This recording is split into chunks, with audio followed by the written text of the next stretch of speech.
Manifest destiny was a term used by some 19th century politicians and other theorists of the place of the young American nation in the world to describe what they saw as the just and proper role of the United States among its neighbors.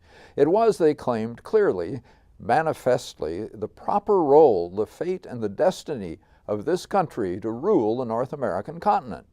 That was when they wanted the Louisiana Purchase, and they succeeded. Or they wanted Canada in the War of 1812, but they failed. Or the northern provinces of Mexico in the Mexican War. That they succeeded. After those expansions, some saw a manifest destiny in other parts of Latin America, of the Pacific, and even today in all kinds of places, though the appetite has lately sickened, if not altogether died. Playwright Vladimir Zelevinsky uses the term manifest destiny as the title of his play, currently being performed by the West End Players Guild. But he divides the term into its two parts as the titles of the two acts of his play. The play is about immigrants to this country, and the first act, Manifest, is about those who came here from Europe in the 17th through 20th centuries. That is, those whose names would have been on the manifest of a ship carrying immigrants. The second act finds them in the New World, but still unsettled, still seeking their destiny in the West, seized by Oregon fever and taking the Oregon Trail, until finally, at the Pacific Ocean, some look to New Zealand and on to Mars. Playwright Zelevinsky has written several vignettes for each act, the tales of those who left and came and moved on. Some of these tales are told, some are acted out. I prefer the latter. Zelevinsky writes beautifully, sometimes wittily, sometimes with anachronistic jokes, often very movingly. The four actors who deliver the tales tell them well. I was fully absorbed by their stories. The actors create a distinct company of characters. Some have accents from their native lands. Jane Abling and Robert Ashton were the dialect coaches, but they're usually unobtrusive. The concern is with what we have in common. With Steve Callahan as director, the cast find the lovely rhythms in the playwright's writing. The actors have keen timing senses. I enjoyed watching and listening. And when a tale is acted, not just told, the actors bring those people to vivid, convincing life.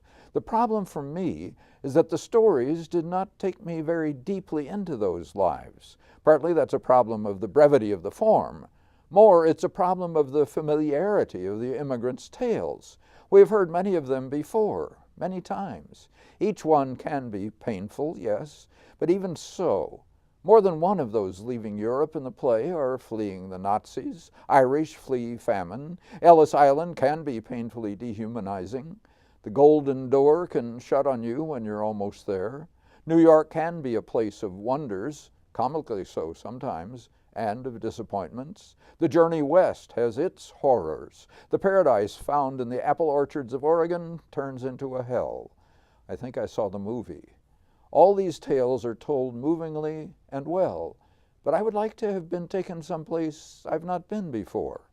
Certainly the refugee crisis in Europe today makes Manifest Destiny a timely piece in some ways. The European immigrants even find their boat is leaking. But only in the most general terms do I find the experiences recounted in this play comparable to what's happening now. But I admire Director Callahan's lean staging, his set composed of the baggage immigrants carry with them, the subtly shaded lighting by Nathan Schrader, Chuck Lavazzi's sound design, Tracy Newcomb's costumes of generic 19th century immigrant dress for the actors who play multiple roles, and the precise, carefully polished, and convincing work of those four actors, Jeremy Goldmeyer, Emily Johnson, Ariel Rukertz, and Zach Venturella. I like watching such work. I do too, and I found the play more absorbing than you did, and I'm really glad that Steve Callahan had this playing the week before the election. Yes, that's a good point you make.